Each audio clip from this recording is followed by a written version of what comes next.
2019년 한국에서 이것의 첫 수상자가 탄생했는데요. 이것은 무엇일까요? 바로 퓰리처상입니다. 그렇다면 퓰리처상에 대해 알아볼까요?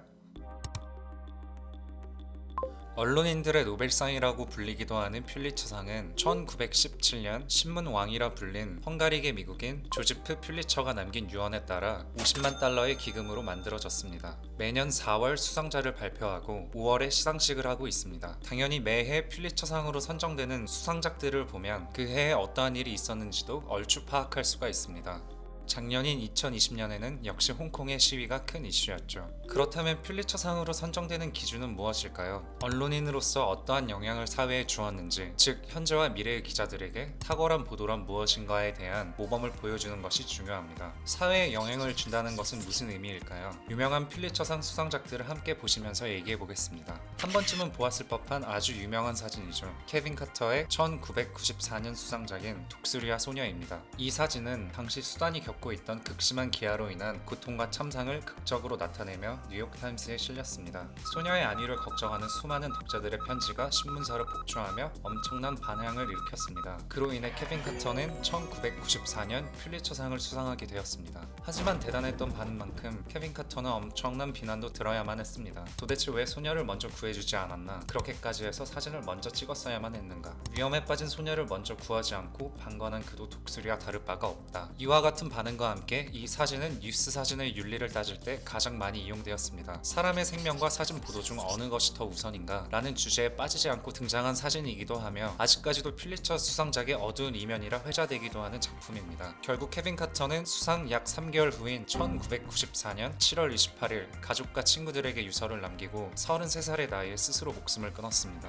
물론 그가 겪은 비난만이 그 비극적 선택의 원인은 아니겠지만 한 부분으로 일조했을 것은 명백해 보입니다. 여기서 사실을 파악해 보도록 하겠습니다. 카터는 셔터를 누른 후 독수리를 쫓아냈고 소녀는 다시 급식센터로 향했습니다. 동료의 증언에 따르면 그 후 그는 나무 아래에 주저앉아 줄담배를 피며 울기 시작했고 계속해서 침통해하며 딸이 보고 싶다고 중얼거렸다고 합니다. 참고로 당시 현장에서 취재하던 사진 기자들에게는 전염병을 옮길 수 있다는 이유로 사람을 만지지 말라는 지침이 있었다고 합니다. 그는 퓰리처상을 수상하기 훨씬 전부터 분쟁에 시달리는 남아공에서 태어나 생활고를 겪으며 기아와 전쟁의 참상에 마음을 아파하고 이를 알리고자 활동했던 사진 기자였습니다. 게다가 독수리는 살아있는 사람을 공격하지 않는다는 상식 정도는 알고 있었던 것으로 생각됩니다. 결국 그는 사진 작가로서의 그의 일에 충실했을 뿐이며 그로 인해 그가 남긴 사진은 아프리카의 기아와 전쟁의 참상을 세계에 전파하는데 매우 큰 공헌을 하였습니다. 이쯤 되면 이러한 의문이 들 수 있습니다. 그렇게까지 해서 사진을 찍는 이유가 무엇인가? 신체적인 어려움은 물론이고 정신적인 고통까지 감내해가며 사진을 찍어내지만 자칫하면 그 사진으로 인해 전 세계적인 비난을 받기도 합니다. 그렇다고 해서 부를 얻을 수 있는 것도 아닙니다. 대체 왜 이들은 이렇게까지 해서 사진을 찍으려 하는 걸까요? 그 의미는 무엇일까요? 드라마 피노키오에서는 빙판길에서 사람이 넘어지는 장면을 찍어오라는 지시를 받는 장면이 나옵니다. 하지만 후배는 차마 지켜보지 못하고 사람들이 넘어질 때마다 잡아주거나 눈길에 연탄재를 뿌려 넘어지는 것을 방지합니다. 결국 넘어지는 장면을 촬영하지 못한 채 복귀하고 상사에게 크게 혼이 납니다. 후배는 이에 납득하지 못하며 눈앞에 사람을 구해야 하는 것이 공익이 아니냐며 상사에게 따져 묻습니다. 하지만 그의 상사는 기자는 지켜보는 것이 공익이다 라고 말합니다.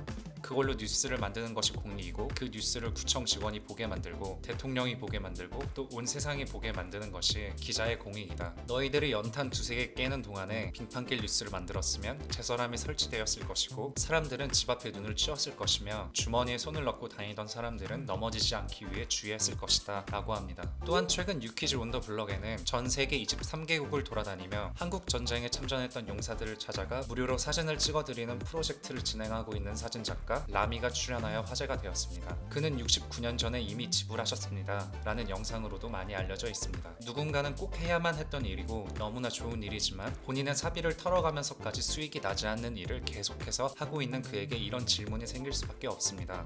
도대체 왜? 그는 이렇게 말합니다. 나의 역할이라고 생각한다. 나의 역할은 계속 열심히 능력이 되는 한 찍고 기록하고 남기는 것. 내가 찍은 사진이 생명력을 갖고 오래 남길 원한다.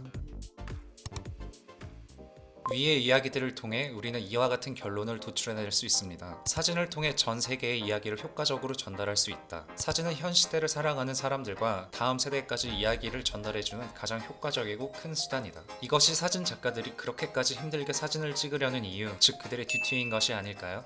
오늘 저의 영상을 통해 여러분들도 사진에 대한 의미를 생각해 볼 수 있는 기회가 되었으면 좋겠습니다. 오늘의 영상은 여기까지입니다. 여러분의 의견 또한 자유롭게 알려주세요. 여러분의 이야기는 저희의 영감에 큰 도움이 됩니다. 시청해 주셔서 감사합니다.